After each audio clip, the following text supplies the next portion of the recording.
And I'm going to show you how to change a chain and a sprocket on a sport bike. Alright, now we're going to remove the wheel. So this chain guard's in the way, so what we need to do is just pop these clips in like that. There's two of them. Push them in, and then with a flathead pull it out. Just a plastic clip that holds it in there, and one Phillips. Now we'll probably end up leaving this chain guard off because the new sprocket won't fit with the old chain guard, so you can just discard those parts or save them. So now you have a loose chain right here.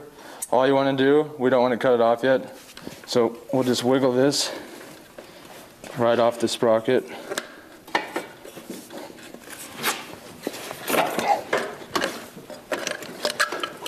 Just like that.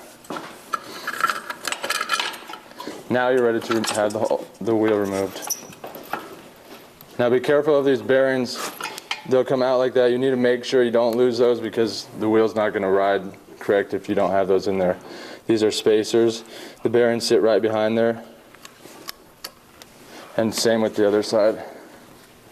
There's a spacer right here. Make sure you keep that in there.